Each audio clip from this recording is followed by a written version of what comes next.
Good day and happiness life mga ka-Life Change! Welcome ulit sa ating YouTube channel, Life Change OFW Journey. So ngayong araw na to magkikwentuhan tayo. Tayo mga ka-OFW na kung saan palagi tayong nag-iisip ng mga plano ng mga gusto nating gawin sa ating mga buhay. Okay? Alam ko naman na maraming OFW na gusto rin talagang pumasok sa negosyo. Alam ko na gustong-gusto nyo makaahon sa kahirapan, makatulong sa iyong pamilya or kung makasuporta sa pinansyal, di ba?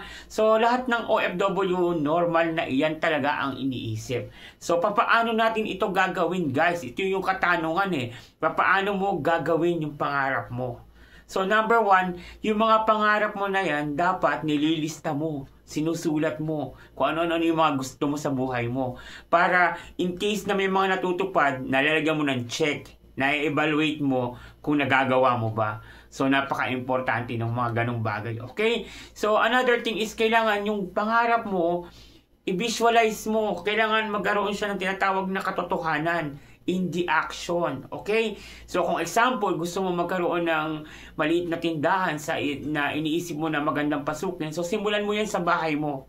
Gumawa ka ng maliit na lamesa, lagyan mo ng paninda, then from that time, lalago, lalaki, magiging sari-sari store na yan, magkakaroon ng pwesto, di ba, nabivisualize mo kung saan patungo yung pangarap mo. Yun yung tinatawag na dreams in action. At kung ikaw naman ay hindi pa ready, kailangan nag-iisip ka pa na mag-iipon ka pa, so gawin mo, yung pera mo ngayon na sahod mo, ilagay mo sa isang bangko, o ilagay mo sa isang tinatawag natin na itabi mo, para pag dumating na yung time na ready ka na, meron ka nang gagalawin. Hindi ka mag-i-start ng zero. Yung tipong, ngayon ka palang mag-iipon para doon sa pangarap or gusto mong gawin. O at least yan, kung gusto mo nang gumawa, meron ka nang naipon, may natabi ka na, start up na lang. Okay? So, sa mga ka-OFW ko, alam ko po na mahirap ang buhay, malayo sa pamilya. Kaya nga pinag-iigihan natin na makaipon, makapundar, para in time, makauwi na tayo. Ang aim natin is makasama natin yung pamilya natin. Ang aim natin is tatanda tayo, nakasama natin yung mga anak natin, mga mahal natin sa buhay, magulang, kapatid, na makikita pa natin sila na natutulungan, di ba? Yung nabibigyan natin sila ng bahagi ng ating pinaghirapan. Di po ba? Mas masarap po yun. And beside from that things, isa pa po is yung tipong habang ikaw ay nagkatrabaho, dito bilang OFW, yung dapat hindi ka na-stress, distress, or nadidepress. Kasi nga may maraming problema pumapasok. Normal po talaga ang problema sa buhay, okay? Ang sitwasyon dito is paano mo hinahandle yung mga problema na yan, okay? Kailangan yung pag-handle ang iyong i-manage. Kung paano mo ito mapapagtagumpayan, okay? Usually kasi ang nagiging problema ng mga OFW, number one is relationship sa family. Hindi sila magkaintindihan kasi wala yung OFW sa Pilipinas physically, hindi sila makakatulong physical. Huwag nyo na pong hanapan ng mga physical na pagtulong. Ang maibibigay lang po ng mga ka-OFW is financial na tulong or mga salita namin na kung saan yun lang yung pangahawakan ninyo. Hindi kami pwedeng gumalaw-galaw kasi nga alangan yung presence namin, di ba? So, hayaan nyo na lang na yung iniisip namin, sinasabi namin, yung financial namin, gamitin nyo para dyan sa Pilipinas at magkaroon kayo ng tinatawag na mga changes din naman. Example, magsipag kayo, yung ginagawa namin, i-appreciate ninyo, yung mga bagay na tipong alam namin na mabuboost pa yung kakayanan namin, yung capability namin na tuparin palalo yung pangarap namin para sa inyo. Okay? So, sa mga kapamilya na ka-OFW, kailangan suportahan natin ang mga ka-OFW kasi alam niyo po sa OFW, katulad ko, nag-iisa ako, wala akong kasamahan, walang kapamilya, di ba? Isipin niyo kung example magkakaproblema ako or isipin ko problema ng iba o problema ninyo dyan, nag-iisa ako. Mahirap yung ganong bagay. So, kailangan may suporta ang pamilya. Tatawag-tawagan ninyo, kakausapin nyo, video call everyday, may wifi naman, free na yung wifi. So, tawag-tawag lang kayo palagi para at least yung kalooban namin gumagaan. Yung isipan namin tumatakbo ng mahusay. Okay? Kasi yan yung kalakasan ng mga OFW, yung marinig yung boses ninyo or makita yung boses ninyo. Nung araw nga naalala ko yung sa tatay ko, OFW din po kasi yung tatay ko before.